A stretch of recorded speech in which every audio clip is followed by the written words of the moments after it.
Welcome back to Life and Style. This is Health and Wellness Monday, the 6th of February. Wiki ya kwanza, the first Monday of February. And you know this February is 28 days. Yeah. Ni 28 ama 29? See, ni 28. Isn't this a leap year? Only next year? Mimi niko mbele. Unajua nataka mshahara ije mapema. Yeah, I'm trying to make it 28 so that people can be paid early. Yeah. And right but now, still people are going to be paid. Yeah, talking about payment, you know guys, right, it's the 6th. Yeah. Kuna wale bado saa mshahara ndo kanaendelea kutumika. Na kuna wale iliisha. Unajua usijali, 29 days only. You only have, you only, guys, you can survive. You can survive. Yeah. Zona, yeah? But there are habits, you know, Chef Abdallah, that pinch money out of our pockets without lack of a better term. For example, cigarette smoking. Kwa sababu ukiona hizo macoins badala weke pale utanunua mboga, umeenda pale umenunua sigara. And you know, you need to ask yourself, does cigarette really help you? Yeah. Okay. And you know, most people, and let me tell you from an Islamic point of view. So I have these friends of mine who smoke every day, and they said, I can't survive without smoking. But when we start fasting Ramadan, they are not allowed to smoke the whole day. Yeah. And I asked him, I said, well, if you can do it for a whole month. So this is, it's, you know, smoking is all psychological. Yeah, and somebody said it only takes 3 weeks to get rid of a habit. So if you can do it on Ramadan, like a whole month. Consistently. So for 3 weeks consistently, you can get rid of smoking. So if you consistently, if you consistently don't eat, Brian, then you don't need to come to my kitchen for 3 weeks. Hashtag ATN Life and Style. This is Health and Wellness Monday. Tell us, do you want this? Because right now, we are going to get Mwikali. We're going to find Mwikali with a doctor. Atuambie mawili matatu kuhusu sigara. Mwikali, take it away. Take us, Mwikali. Go ahead. A very good morning to you. How are you doing? Welcome to Leaving Out. This is Health and Wellness Monday, and I'm your girl, Mwikali, making sure that you are aware of the things that you indulge in. So we'll be focusing on addiction, and today particularly we're looking at smoking, cigarette addiction. What's really in a cigarette? What is it that makes you get so hooked onto this juice, as they call it? What are the myths around it? All of that in a few as we talk to Dr. Pius Kigamwa. Hi, Dr. Kigamwa's office. Which one? Thank you very much. Good morning, Dr. Ali. Good morning. How are you? I'm very well, thank you. Welcome. Looking good. Thank you so much, man. Thank you. All right, maybe we'll start with a bit of introduction. Who's Dr. Kigamwa and what are you known for? I am actually a medical doctor, but I specialize in mental health, so I am a psychiatrist. I am also a teacher. I am a lecturer at the University of Nairobi School of Medicine in the Department of Psychiatry. Right. I run a private practice as well, and this is where we are at. Today on Leaving Out, we're talking about addiction. In the next couple of weeks, we'll be looking at addiction, and we start with the most common one, which is cigarette smoking. What is in a cigarette that really gets you hooked to it? First of all, we need to understand what's an addiction. Okay.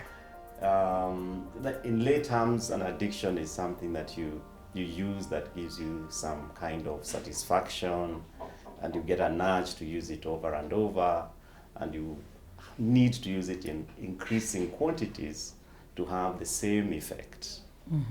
In our language, we call it dependence, that you are dependent on the substance. Okay. Now, for cigarettes, you know the main component is actually tobacco. Yep. And in tobacco, the active ingredient that people are seeking is nicotine. And what does nicotine do? When you smoke a cigarette, the nicotine is absorbed directly into your bloodstream through the lungs. So it hits your brain very quickly, within minutes, and finds its way to parts of the brain that are involved in the reward system. And these parts of the brain that are involved in reward systems utilize a hormone called dopamine. Okay. So when you smoke, you activate that part of the brain and you start receiving rewards.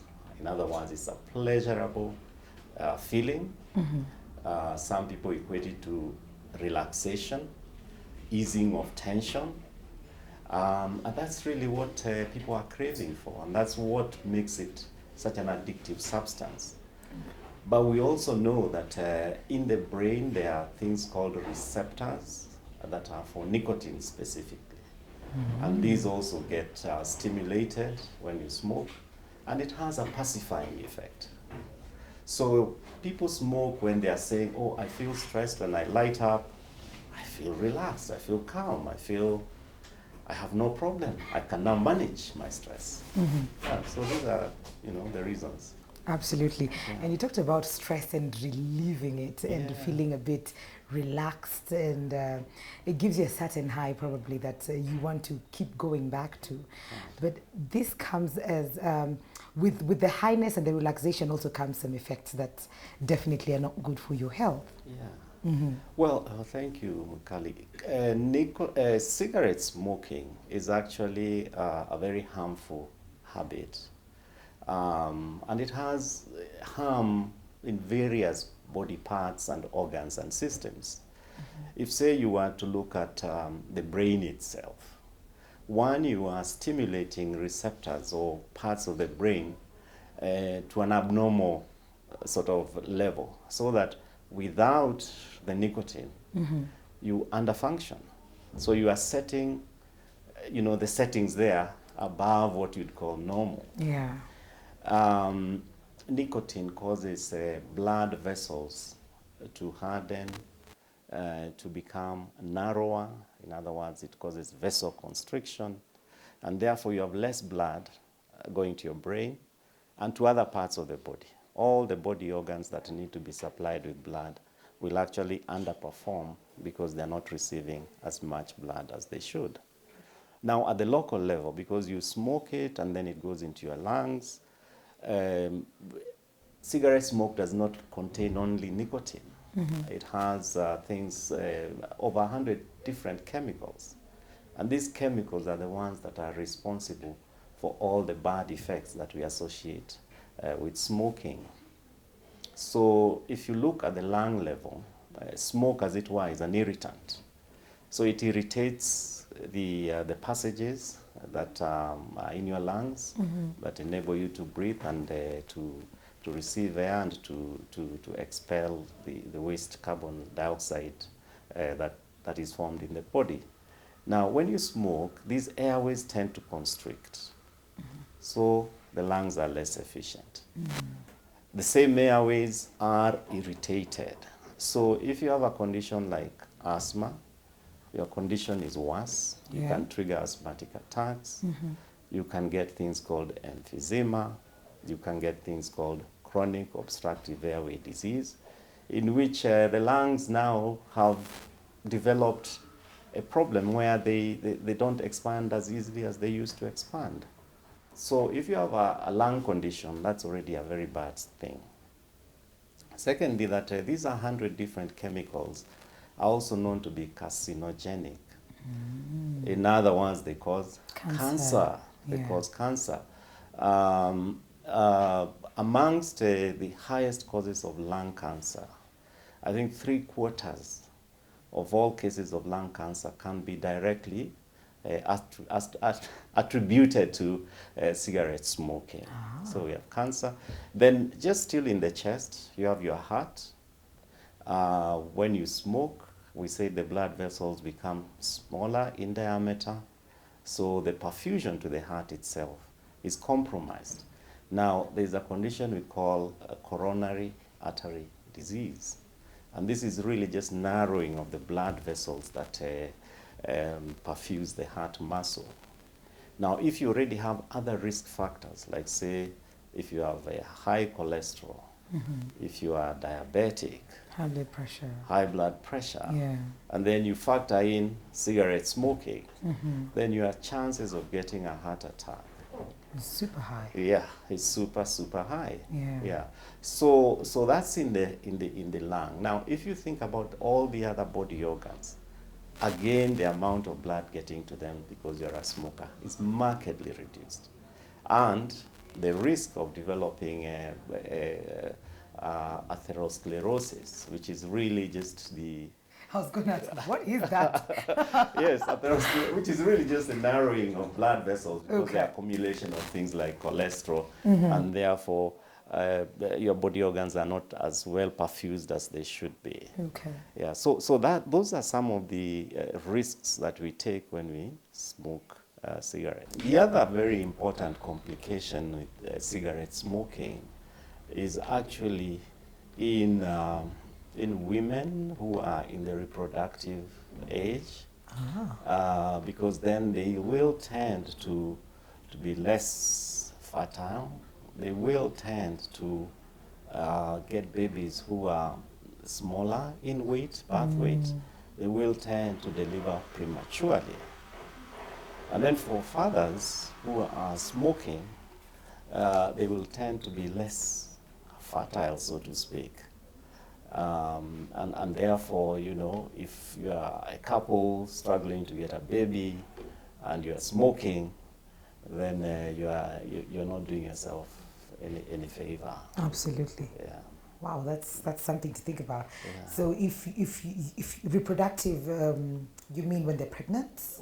Yes, Or even in the before they get even before they pregnant, get pregnant. and when they are pregnant. Okay. Yes. Because most of the times, most people would think maybe I'll stop when I get pregnant, not knowing that the That effects are already taking already- place yes. before that. Yeah. So you talked about the irritation of the smoke when you smoke the cigarette, when it gets into your system. Yeah. And this brings me to a question that I'm asked all the time. Right. So I'll meet the person for the first time and speak, and they'll be like, Mwikali, do you smoke? And the question will be, why? Because you have such a hoarse voice. Right. And some people would want to get a hoarse voice, and so they use the cigarettes to get a hoarse voice. What's the relation there? Is it the irritation of the smoke? Well, I mean, the voice box is in the throat. Yes. And the smoke has to go through the throat to get to the lungs. And on its way there, it will have an interaction with the voice box, the larynx. And that's the other complication, that you can get chronic irritation of the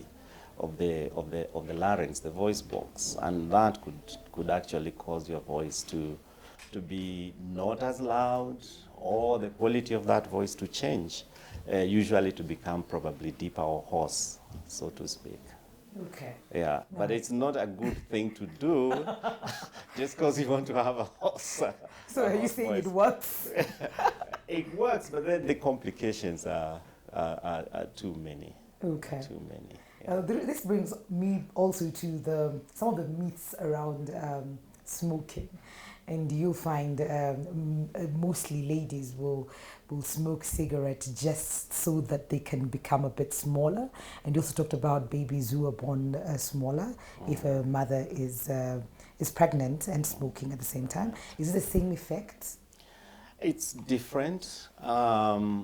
Nicotine actually can lower your appetite. Oh. And one of the complications of stopping smoking is actually weight gain, because then people tend to eat more. And someone will be also saying that, I'm doing e-cigarettes, and what if I do smokeless tobacco? Is that also causing the same addiction? Is it risky for my health? It's equally risky.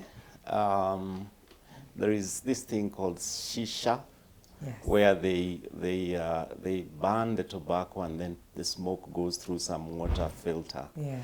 and then they smoke it.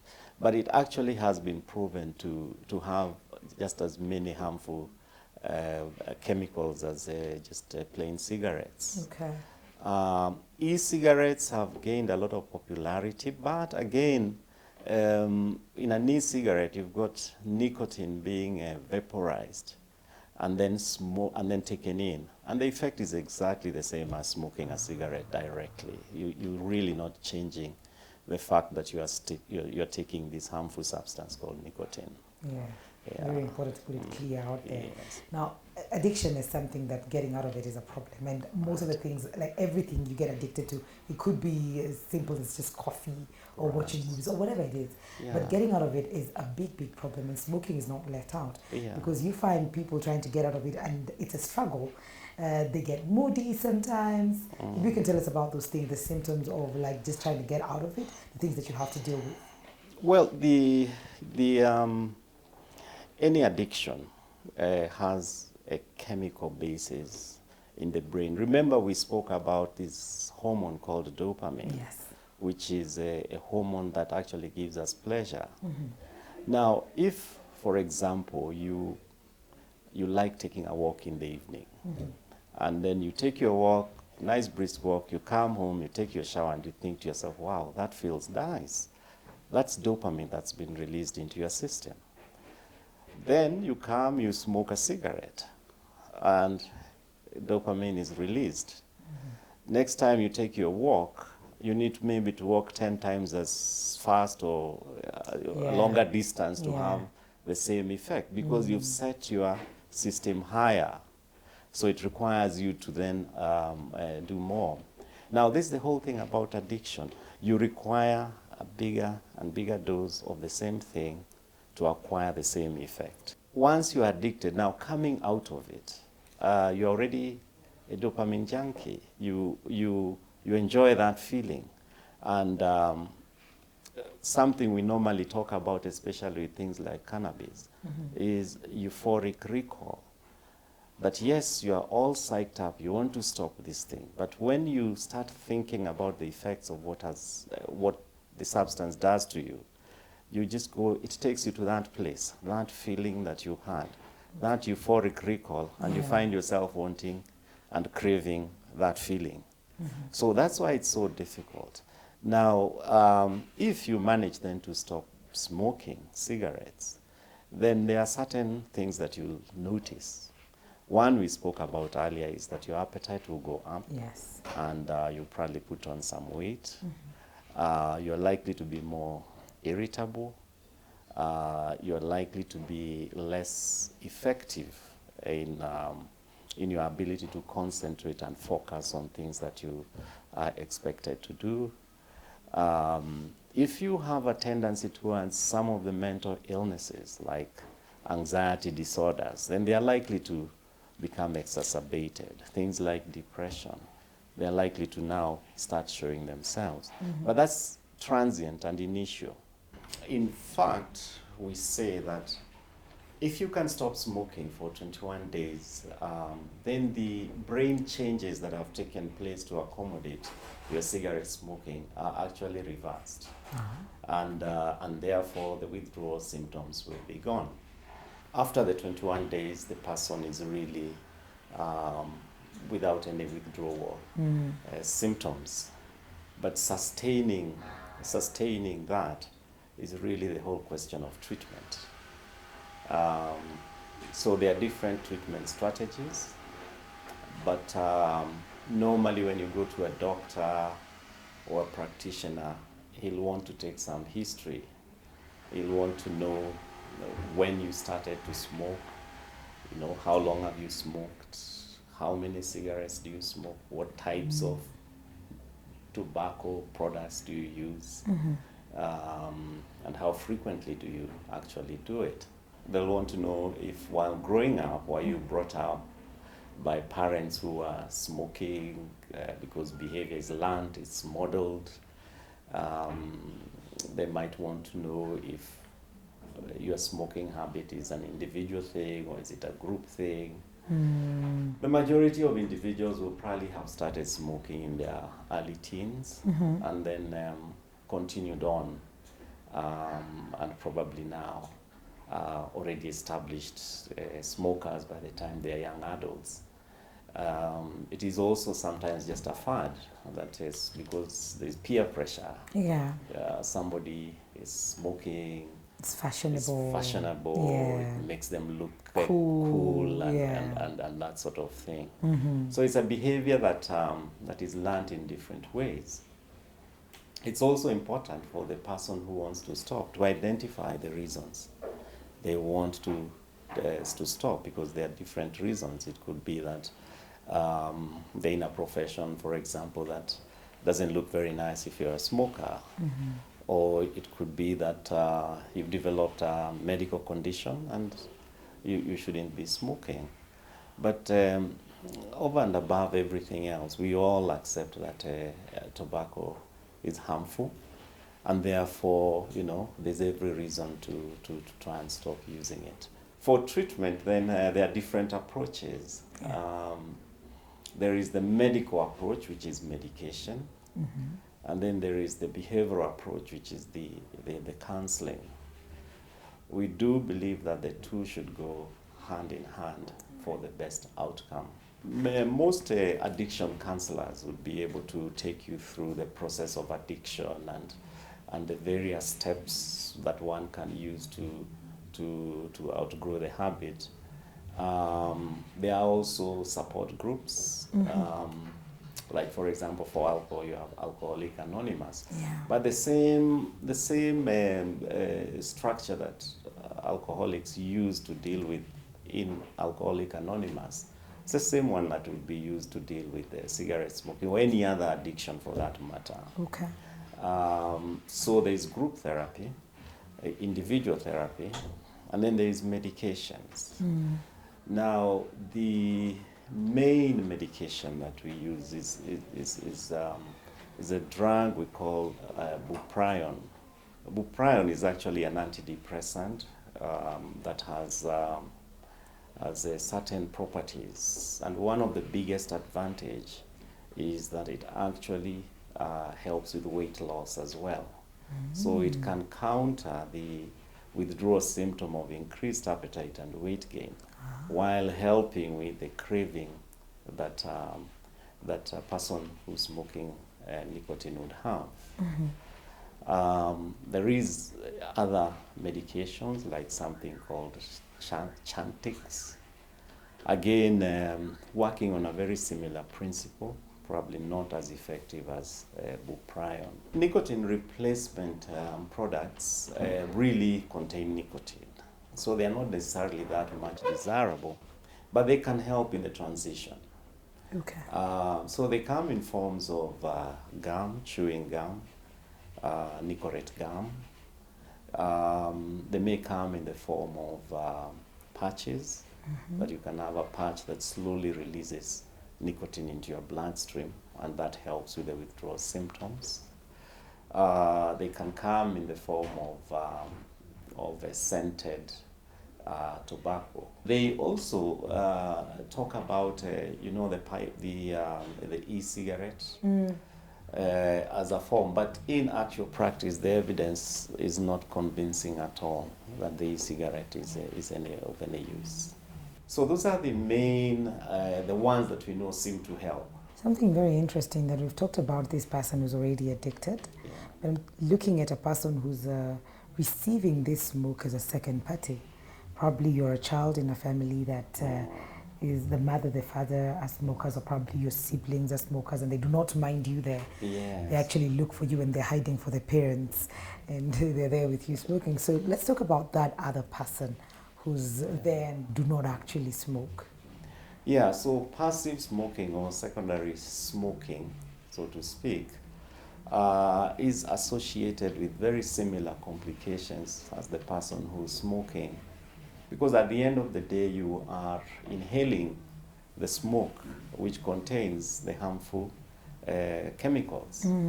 So studies have indicated that if you want to look at the rates of cancer of the lung, let's say cancer of the lung, amongst non-smokers and people who inhale secondary smoke, they will have higher rates of lung cancer, they'll have higher rates of chest problems, they'll have higher rates of heart problems, and so on.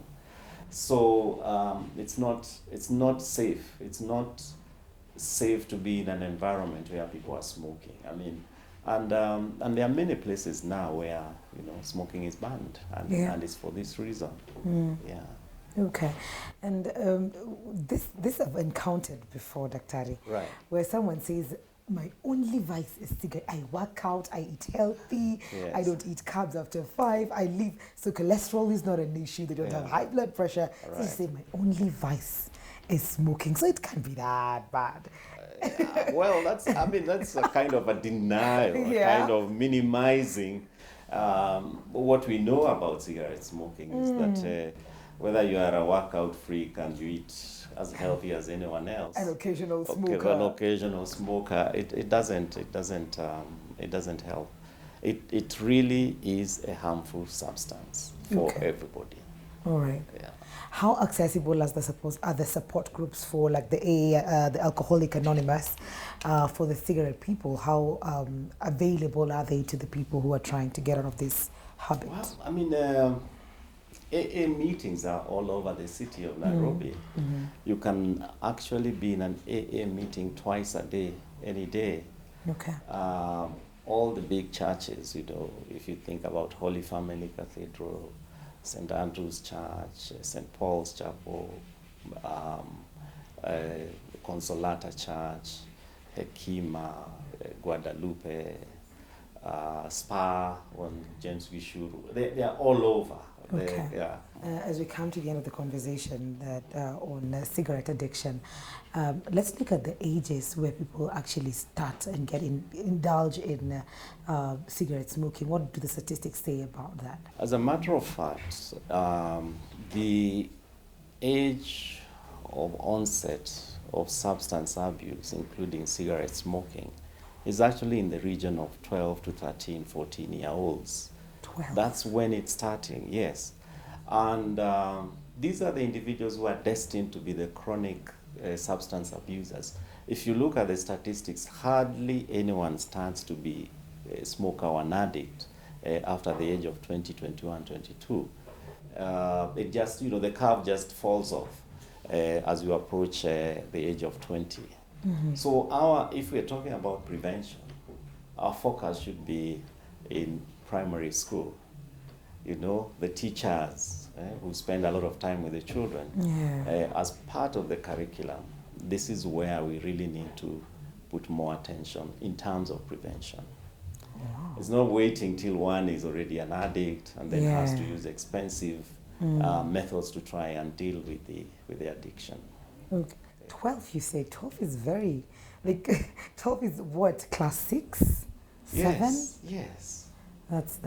So primary school, that's where it needs to start. It needs to start. Because by the time they get to 21, they're gone. They're gone. They're actually really gone. And probably that's where they get this education, because they go to campus, then they have these people coming to talk to them in campuses. It's too late. In high school sometimes. That's too late. It's too late. All right, Dr. Probably final word to, you know, encourage and try to get these people who are actually addicted and are trying to get out of it, probably a word of hope and encouragement on how they can get in touch with you as well. Yes, the public needs to know that addictions tend to run in families. They tend to have a genetic basis. But you'll never know who is vulnerable until you've taken that first puff or that first drink. So do not start, because the moment you start, you put yourself in the way of developing the addiction, of becoming dependent on it, and that's one. Then two, as I've said before, there is help for those who are already addicted. We can use behavioral approaches, we can use medications to treat. And we now have a lot of addiction counselors and mental health practitioners in this country who are very well trained in this subject. My office is located at the Doctors Plaza Nairobi Hospital under the name Dr. Kigamo. All right. Thank you so much, Dr. You're most welcome. You've been very, very helpful. Thank you. Well, there you have it. You can actually get out of it. There's help out there for you if you're trying to get out of cigarette addiction. And if you've not gotten into it, this is a habit that you would not want to get started on. And it's very, very important to note that we need to speak to our children, starting from the age of 12 all the way to 13, 14, because that is when they begin. And we need to cut this habit from the bottom, not wait until they are addicted for us to start getting help for them. Well, this has been Living Up with your girl Mwikali. We're taking a very short commercial break. When we come back, we have Brian Tsuma on Beyond the Sports. Nilianza nikiwa na miaka kama 7. So street nilianza kuja ikiwa kama miaka 11 hapo. So mimi kuja street na perform, pia ma wedding show, kind of entertainment. Yeah.